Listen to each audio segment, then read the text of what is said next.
Hello viewers, ఈరోజు నేను బొప్పాస్ ఆవకాయ ఎలా చేయాలో చేసి చూపిస్తున్నాను. చాలా రుచిగా ఉంటుంది. బొప్పాయిలో విటమిన్ సి దంతాల చిగుళ్ళ ఆరోగ్యానికి, రక్త వృద్ధికి, రోగ నిరోధక శక్తికి ఎంతో తోడ్పడుతుంది. అలాగే విటమిన్ బి నోటిపూత, తెల్ల మచ్చలు, పెదాల పగుళ్ళు రాకుండా కూడా కాపాడుతుంది. కెరోటిన్, ఏబిసిఈ విటమిన్లు కూడా, ఖనిజాలు, పీచు వంటి పోషకాలు బొప్పాయిలో చాలా పుష్కలంగా లభిస్తాయి. దానివల్ల మనకి పండైన బొప్పాస్ కాయ అయినా సరే ఎంతో దోహదపడుతుంది మన ఆరోగ్యానికి. ఇలా బొప్పాస్ కాయని బాగా కడిగి పొట్టు తీసి ఇలా చిన్న చిన్న ముక్కలుగా తరిగి ఉంచుకోవాలి.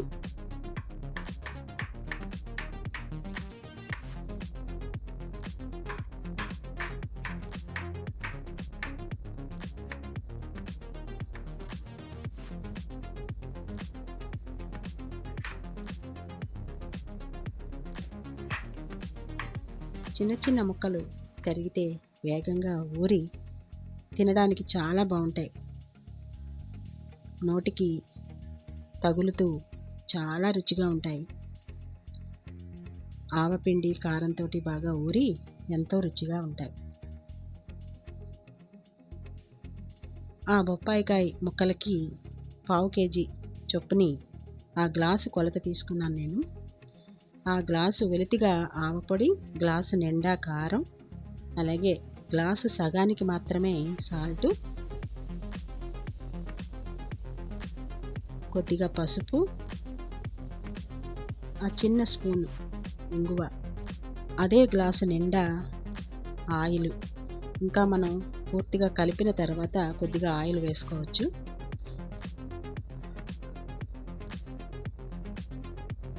వేసుకొని బాగా కలుపుకోవాలి.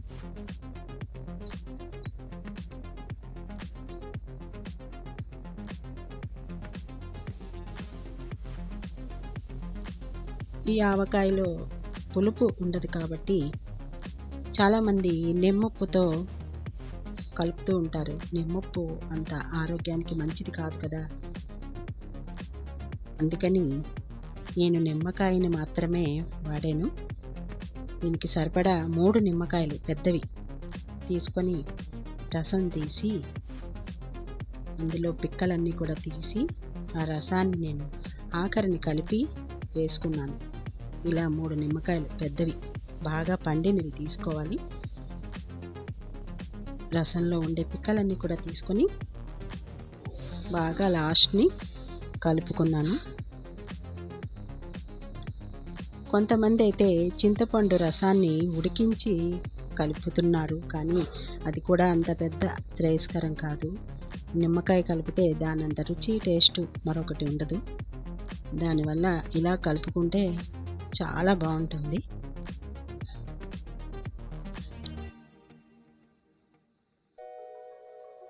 ఈ కలిపిన ఆవకాయ 1-2 నెలల పాటు బయట ఉంచినా సరే పాడవకుండా చక్కగా ఉంటుంది. ఇలా మీరు కూడా చేసి ఒకసారి ఎలా ఉందో నాకు కామెంట్ సెక్షన్లో కామెంట్ చేస్తారు కదా. అలాగే ఇలాంటి ఆవకాయల కోసం, పొడుల కోసం, ఆవకూరల కోసం, ఇంకా మరెన్నో రకరకాల వంటల కోసం నా ఛానల్ని సబ్స్క్రైబ్ చేస్తారు కదా. Thank you so much.